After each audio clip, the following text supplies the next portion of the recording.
You are Locked On Wolves POSTCAST, part of Locked On Minnesota on the Locked On Podcast Network. Your team every day. T-Wolves get 54 points from Julius Randle and Jaden McDaniels. They win their third in a row. Final score versus Charlotte, 125-110. What's going on back in the lab? Back at it. Another T-Wolves postcast episode right here on the Locked On Sports Minnesota Network. Your team every day. Jack Borman with me as always. Give him a follow at Borman13. Jack, lots to get into tonight. A dominant performance from the new starting five with DDV in the mix. Plus, Wolves clean up their turnovers tonight, and that paid huge dividends. But first, quick reminder, tonight's episode brought to us by Game Time. Game Time, download the Game Time app, create an account, use code LOCKEDONNBA for $20 off your first purchase. That's LOCKEDONNBA for $20 off your first purchase. All right, so Wolves coming off a nice win last night versus the Sixers, trying to make it three in a row versus, call it what it is, a terrible Charlotte team. They're just trying to sim to the end of the season, as you texted me earlier. Wolves come out red hot, man. 39 points in the first quarter, up 7 at halftime. They come out strong in the second half, more great shooting. It felt like one of the better, cleaner games, turnover-wise especially, they've had all year. Just 6 turnovers on the night, 18-2 points off turnover differential. Combine that with 54 points again from Jayden and Julius. The Wolves were cooking tonight, man. Starting five with DiVincenzo was money. Again, Wolves win it 125-110. They climb back up to 6 games above 500, sitting at 35-29. Big picture, Jack. Julius Randle comes up 1 assist shy of a triple-double, 25, 10, and 9. I mean, we all remember the slow start, but man, has he finally found his footing, his rhythm, kind of his role on this team now, you think? Or too small of a sample size to tell, especially versus a team like Charlotte, who's really got nothing to play for? Yeah, I think it's certainly, good to see him playing well. I mean, again, we've been talking about it the last couple of games, just his playmaking been really, really solid. 9 assists, 2 turnovers tonight, led the team in assists. So that was really good to see. But yeah, I just think that the Wolves as a whole offensively, played really, really well. 4 of the 5 starters were in double figures by the 7-minute mark of the second quarter. They had an offensive rating of 163 in the first, in that time frame, scored 52 points. 3-point shooting was awesome again tonight, 21-49, 43%. Every single starter had multiple made threes. And then, that 3-point shooting fueled 3 different pretty big runs. The Wolves went 22-5 in the back half of the first quarter, 16-2 in the middle of the third quarter, and 10-2 to start the fourth quarter, which were all really important and had those kind of signature 3-point shots that we've been seeing from this Timberwolves team that's just been playing with a different kind of swagger and edge since Dante DiVincenzo and especially Julius Randle have come back. Yeah, 100%. This is the Locked On Player of the Game.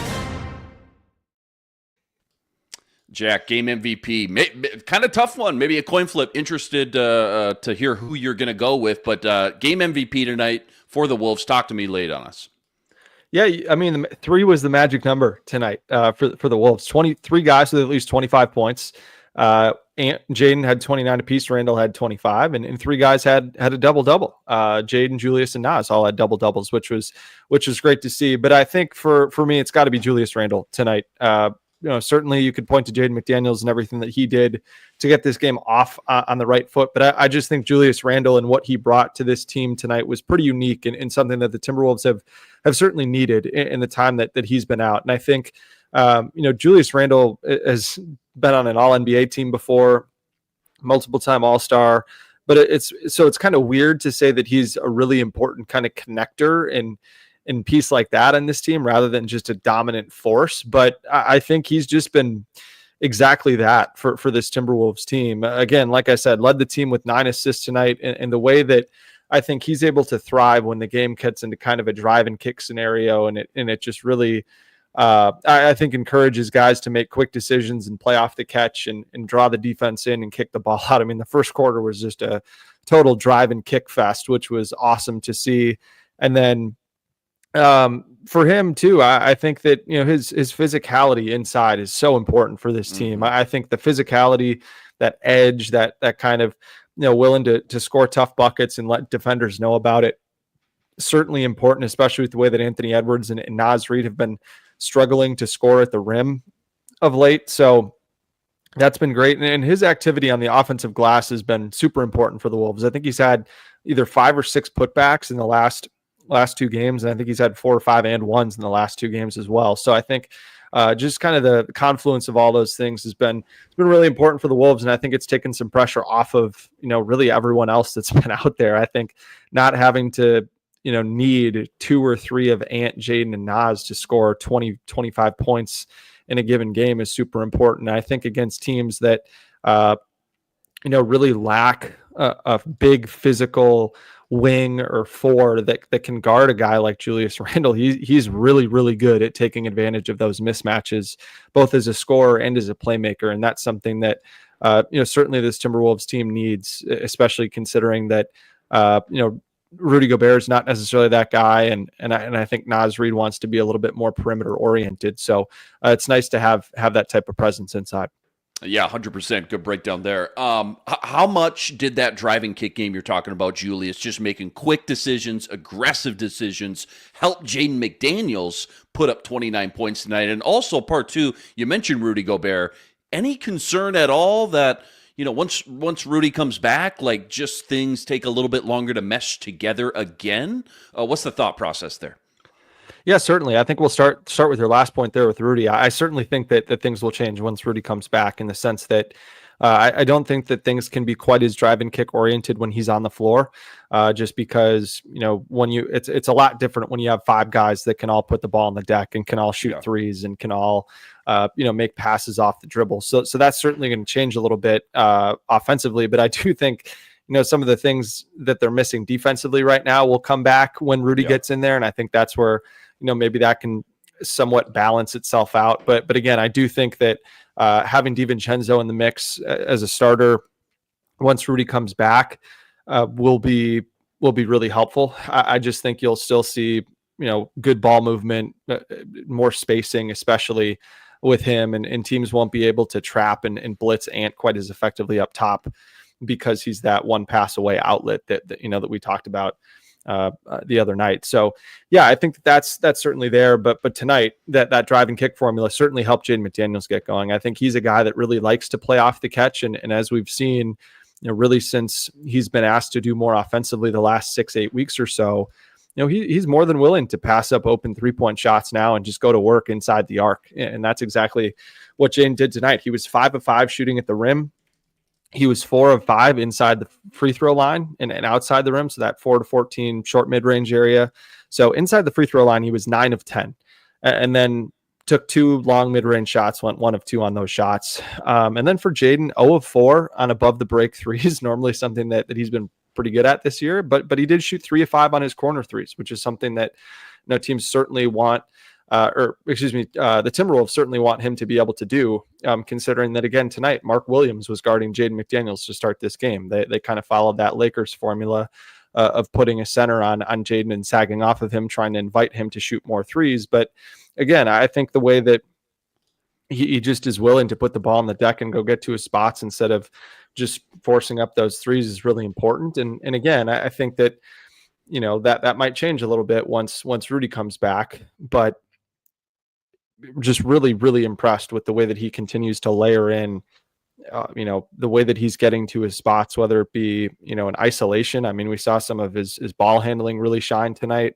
He's been used not only as a roll man in the pick and roll game, but, Julius Randle was setting screens for him to get downhill into his spots tonight, which is something that you want to see.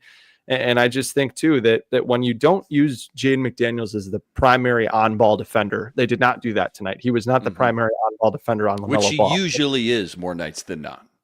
He usually is. Jaden McDaniels, Anthony Edwards was that primary on LaMelo for the majority of that first half. And that, I think, just allowed Jayden to use a little bit more of his energy as a scorer. And I think that's something that you could certainly see, especially in some more of these mixed lineups where you get Nickeil out there, you get Dante out there against maybe a smaller guard that isn't going to physically overwhelm anybody.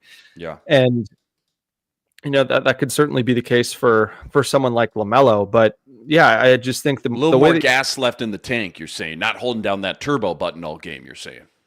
For sure. And I think too, especially in games when you don't have Rudy and you need a little bit more of that rebounding and rim protection that Jayden can provide you, I think playing him off the ball defensively is important because it allows him to rotate on the backside and protect the rim a little bit more. And so I really like that adjustment from Chris Finch and Elston Turner, the Wolves defensive coordinator, because I do think that it has seriously impacted his ability to score and be really efficient in doing so on the offensive end. Yeah, a lot of good points there. Plenty more deep dive from this one. Want to look at the turning point of the game. Quick look at the young pups and the Wolves turnover differential tonight. That's all coming up right after this. Quick reminder, tonight's episode brought to us by FanDuel. FanDuel, America's #1 sportsbook, an official sportsbook partner of the NBA. Right now, FanDuel is giving you a chance at a huge return with $150 in bonus bets guaranteed when you win your first $5 bet. Why I love FanDuel? When you get the hunch in the middle of the game, you can go check out the latest stats. You can view live play-by-play and so much more, all on the same page where you place your bets. Again, $150 in bonus bets guaranteed when you win your first $5 bet. Go check it all out over at FanDuel.com. Get into some NBA future action while you're there. Naz Reid, 6 Man of the Year odds, sitting at 5-1 tonight. It's all sitting up over at FanDuel.com. Again, check it all out over at FanDuel.com and get $150 in bonus bets guaranteed when you win your first $5 wager. FanDuel, America's #1 sportsbook, an official sportsbook partner of the NBA. I want to get in the turning point of the game, but first, can we just talk about these turnovers? Turnovers were a big struggle last night. Tonight, they flipped the script. 18-2 difference in points off turnovers in a game that you win by 15. I'd say that was pretty huge. So just how much of a difference maker is that stat for the Wolves specifically? And where, I don't want to put you on the spot, but any idea where they rank now since the second half of the season started in this turnover department, if you had to guess? Yeah, if I had to guess, it would certainly be in the top 5. I mean, going into last night's game, I mean, they were #1 in the league in fewest turnovers over their previous 5 games. And, we've only had 7 or 8 games since the All-Star break came back. So I'd imagine that they're minimally in the top 5. But yeah, it's super important. I just think the more time, I mean, this is a pretty efficient shooting team at all levels of the floor. And the more that you're able to, just convert turnovers into shot attempts, the more points you're going to score. I mean, it sounds stupid and pretty rudimentary, but it really is that simple. And again, the more that you can turn some of those turnovers into 3-point shots, they took 49 threes tonight, made 21 of them. And again, I have no problem with that because there are a lot of really good shooters on this team. I mean, when you have Ant and Dante taking 18 threes and making 10 of them, hell yeah, brother, sign me up for that. I just, again, and I think the driving kick gives a lot of credence to not turning it over, because when you're able to space the floor that effectively, you're just not driving into as many crowds, and the passing angles are a little bit easier. And it's a little bit easier for guys to kind of scan the floor and decide whether you want to dribble, shoot, or pass. And I think when the floor gets clogged up, those decisions become a little bit more difficult to make. And, again, I think for the Wolves, I mean, it was just kind of an everybody eats mentality in the starting 5 because they weren't turning the ball over. Everybody was getting a touch. And that starting lineup for the Wolves tonight was their best lineup. They played 18 minutes. They were plus 12. In those 18 minutes, they won 55-43. They had an offensive rating of 149 in those 18 minutes, which is awesome. And then they had a league average defensive rating without Rudy Gobert. And that was without Jaden McDaniels playing on the ball. And so I think, anytime that your starting lineup has a, plus 32.5 net rating, you'll certainly take that. And again, I think everybody in the starting 5 deserves a lot of credit. And I think you got to give credit to Dante too, who did not take a shot in the first, 6-7 minutes of this game because he was just so focused on making sure everybody got a touch.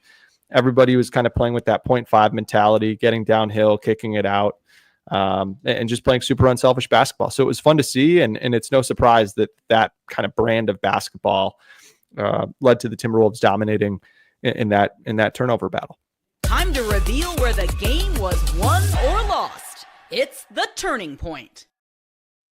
Jack, what was the biggest turning point in the game for the Wolves tonight in this one? Yeah, I think the biggest turning point in the Wolves win tonight was just kind of mid third quarter. Mark Williams gets a dunk inside to cut it to 6. Hornets are kind of getting some momentum. A little bit of a slowish start, sluggish, slow start that we've seen to some of these third quarters coming out of the All-Star break. But then Jayden and Julius, those two guys had tremendous chemistry all night long tonight. And those two guys, put up 5 pretty quick points. And then, I think just the way that they were able to kind of quiet things down, Jayden had a nice 3 that was super important to get the lead back to 9 at that point, I believe. And that ended up starting the 16-2 run that ballooned the lead out to 20. That was capped off by a Terrence Shannon Jr. 3-pointer, which was nice to see. And I think, the other area that the Timberwolves struggled in this game was in that offensive rebounding department for Charlotte. They allowed 20 offensive rebounds for 27 second chance points. And it was a big reason that Charlotte scored 58 points in the paint. Again, I think the Timberwolves have certainly struggled on the defensive glass without Rudy Gobert. They're last in, or second to last in overall rebound percentage at 45%, and they're 22nd in defensive rebounding percentage. And they've been bottom 10 in the league in both second chance points per game allowed and second chance points per game scored. But that, stretch that they had in the middle of the third quarter was when they were doing a really good job of finishing out those possessions with stops and then being able to run up the floor in transition. And that's where, a lot of those fast break points came from for the Wolves and points in semi-transition too. So, I certainly think at a point when, you're able to close out stops and then get up 3s on the other end for a team that does as well, playing in transition and semi-transition, spacing the floor, finding open shooters. That was really good to see. And that was kind of when the game went from, can the Hornets make this interesting to, there's not really any doubt of what the outcome is going to be tonight. 100%. Good breakdown there. Let's just check in on the young pups. You mentioned that Terrence Shannon 3-pointer. That was huge. 14, 13, and 6 minutes for Jalen Clark, Terrence Shannon, and Dilly, respectively. What'd you see? How they looking as of late?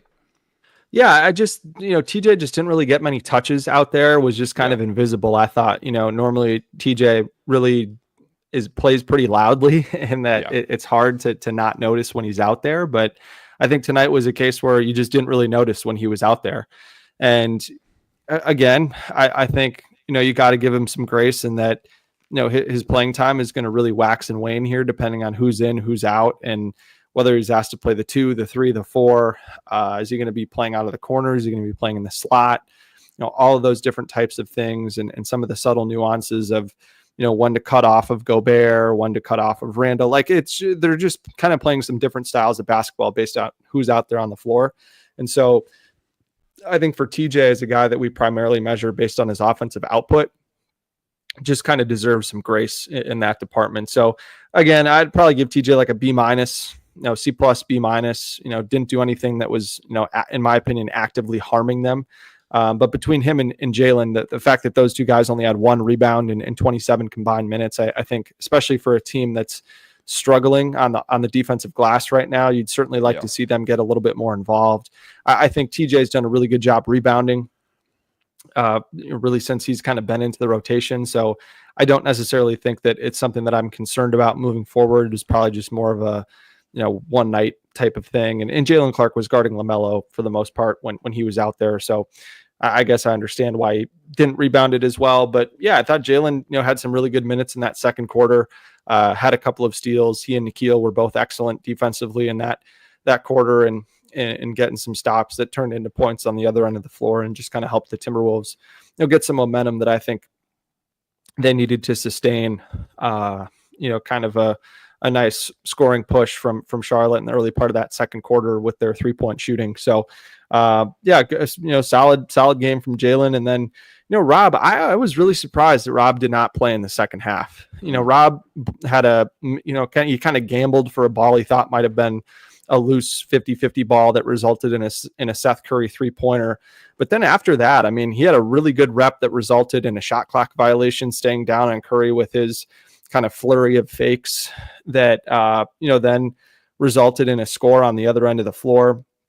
And then I thought he played really, really well in pick and roll game with Julius Randle. I think what a lot of fans may not recognize or fully grasp is that playing in pick and roll game in the NBA is really tough in the sense that you see a lot of different coverages, and guys have, screeners have really different cadences of how they kind of explode off the screen, if you will. Some guys, just go really quick off the screen into their roll. Some guys are much slower. Some guys prefer to pop. And Rob really seems to have an advanced understanding of his teammates and what they want to do in the role. And then, how that influences, the way that he sets up the screen with his handle, the way that he comes out of the screen looking either to pass, to score, make a skip pass, whatever the case may be. And so I thought that really shined playing with Julius, because it's very different than playing with Rudy Gobert or playing with Naz Reid or even playing with Luka Garza. And Rob has made the pick and roll game look somewhat easy playing with, each of those four guys. And I think you could even throw Jaden McDaniels in the mix too, as a guy that's been screening a lot. And I think Rob has done a really good job there. I think sometimes when he gets a little deeper into the paint and the decisions aren't quite as binary in terms of where to go with the ball, he's struggled at times, but at least in terms of setting up that screen and then, kind of creating that space that he then needs to play in has been really solid. So, and he also made a nice pull-up three tonight, had a couple of assists for Randle in the pick and roll game. So I was really surprised, especially as a kid that grew up outside of Charlotte. For him, had a bunch of fans and family in the arena. I was a little disappointed that Finch couldn't find a way to get Rob back in the game, because he did play really well. And I've been critical of Rob and knowing that, he's really struggled of late. But I think when he does play well, you've really got to try to ride him and instill some confidence in him, because when he is playing well, it's really impactful. And so that was a bit of a bummer for me, especially considering that, Nikhil and Jaylen and TJ didn't necessarily have their best games. And I don't really think you needed to ride Ant or, Dante quite as much as they did tonight. It feels like really a game-to-game kind of tightrope act, I feel like, trying to juggle these minutes and roll with the hot hand in the moment, too. I mean, there's so much going on. Again, I'm a big NFL guy. I think about the head coaching duties in the NFL. You need a team around you to tell you really what's going on. Completely different game. Obviously, 22 guys on the field versus 10, but nonetheless, it is a tough juggling act for Finch and all coaches, I would imagine, to try to keep up with every little detail that's going on. And again, try to juggle those minutes, especially with the young guys and the deep bench the Wolves got all of a sudden, too. It's certainly harder than we make it sound. No question about it. I think it's a lot easier to sit up here in retrospect and been like, oh, well, I wouldn't have done this or I would have done that. Yeah. But still, I would have liked to see something a little different with Rob tonight.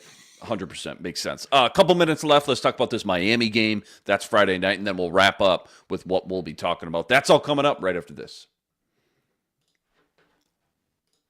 Quick reminder, tonight's episode also brought to us by BetterHelp. BetterHelp, when your schedule gets packed with work projects and more, so easy to let your priorities start to slip, even when we know what makes us happy. But when you feel like you got no time for yourself, non-negotiables like therapy, they're more important than ever. If you've been thinking about starting therapy, maybe it's time to give BetterHelp a try. Entirely online and designed to be convenient, flexible, and suited for your schedule. So simple. All you got to do, you fill out a brief questionnaire, you get matched up with a licensed therapist, and you can switch therapists at any time for no additional charge. Never skip therapy day with BetterHelp. Go visit BetterHelp.com/lockedon. You're getting 10% off your first month. That's BetterHelp, HELP.com/lockedon.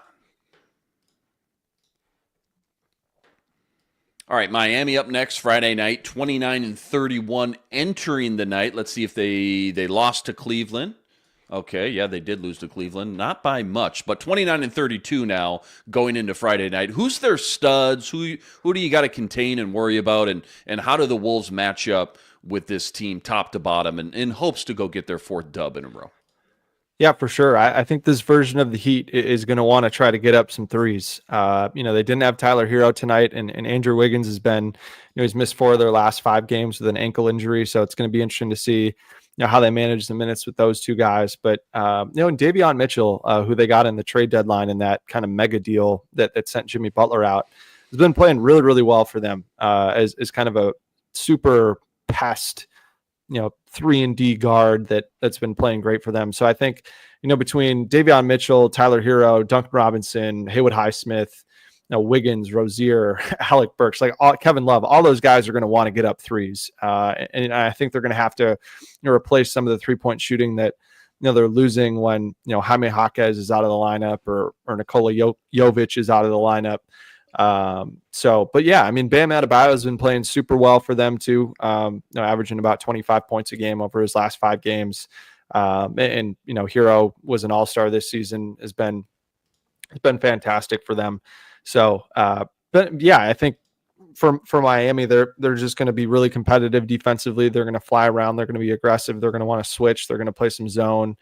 And I think the Wolves are going to have to be ready on the offensive glass too, because between Bam Adebayo and Kel'el Ware and Andrew Wiggins and, Kevin Love, I think, are all guys that are capable of getting it done on the offensive glass. So I think this is going to be a close game. I would not be surprised at all if the Timberwolves lose this game, especially if Tyler Hero and Andrew Wiggins are both back, just because, this Heat team is a really proud group. And that's kind of what that organization is. And they definitely are gonna bring it and play hard pretty much every single night. And so, and the other part of it too is just Eric Spoelstra is kind of a mad scientist in the sense that he's willing to completely junk up the game in one way or another to gain any type of advantage. So I think we might see some moments when the Wolves offense really kind of sputters and looks kind of cluttered and gross, depending on how he decides to go about that, especially if Rudy Gobert makes his return on Friday, which it sounds like is certainly in the realm of possibilities, given that he's been warming up before,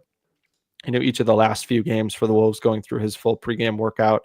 I know I saw him go through that last night. He looked very comfortable, looked more comfortable just kind of standing and sitting in the locker room, was in good spirits. So we'll see. But this is a team that the Wolves have played pretty well against over the last few seasons. Had a really bad loss to Miami in Minnesota earlier this season. So hopefully look to rectify that. But I'm excited. This should be a really fun game, and I think should be a good test for, just how, just how ready the Wolves are to make a run here, because they've taken care of business in the last 2 nights. But I think the Heat present a little bit of a different test than what we've seen from the Sixers last night and the Hornets tonight. Yeah, for sure. You're laying out a very interesting, should be, like you said, should be a very fun game nonetheless, I feel like, just the way these two teams match up and the way these two head coaches match up as well. This is what you'll be talking about. So what are we going to wake up tomorrow morning thinking about after this game? What's like the water cooler talk tomorrow at work after this win? Yeah, I just think it's got to be about the potential that Jaden McDaniels possesses offensively. I think, I've kind of been keeping an eye on the chat here, and I've seen that there's been a lot of talk about kind of where the Wolves go from here with Julius Randle. Is he going to be on the team next year? Where's Nas going to come in financially? Like, one guy that we feel is probably going to be on the team, unless he's included in some type of Kevin Durant trade, which I don't even think the Wolves would have to include Jaden McDaniels in that trade. It's just the offensive potential for him. I mean, he could certainly be, at worst, the fourth scorer on the Timberwolves next season behind Ant, Nas, Randall if he's back, or Dante DiVincenzo potentially, just because he's got that much scoring talent. I mean, we've seen it. You heard the way Julius Randle in his post-game interview with Jim Pete and Grady is just talking up Jaden McDaniels and how talented he is. I think, what we've seen from, guys like Mike when he first came in here, Rudy when he came in here, Dante, and now Julius too. Like, all these guys really realize how talented Jaden McDaniels is. And I think they see a lot of that talent when, you're in practice and you're playing in different lineups where you're kind of asked to do more going up against your teammates every day. And then he kind of scales that down to be a little bit more of a fit in terms of the overall kind of shot hierarchy and the kind of, shot pie, if you will, that goes around of how much Ant's got to take, how much Julius has to take, Nas, so on and so forth. But yeah, I just think that tonight's a great example of, all the potential that he has on the offensive end of the floor. I think there's, it'd be a catastrophe if Jaden McDaniels did not have, several seasons, whether it be 2, 3, 4, 5 seasons, in his prime where he's averaging 20 points a game, because he's that talented. He's got, for how fluid he is at his size, how much touch he has around the basket, some of his cutting instincts, his ability to, put back on the offensive glass, like we saw a couple of times tonight. I would just be shocked if he doesn't get there. And I think, tomorrow morning is probably another one of those conversations that you'd be having with the guys at the water cooler. Well said, Jack. You're an elite NBA mind. T-Wolves win their third in a row. 54 points from Jaden McDaniels and Julius Randle. Final score versus the Hornets, again, 125-110. 35-29 now on the year. The Wolves are 6 games above 500. As always, huge shout-out to all the everydayers out there that always make us your first listen. All you guys coming in the chat with us from game to game. Like, subscribe if you haven't already. Please go follow Jack at JRBorman13. Live from the Target Center. More games than not. Miami Heat up next. Again, that's Friday night, 7 p.m. tip. We'll catch you right here, same time, same place. But until then, signing.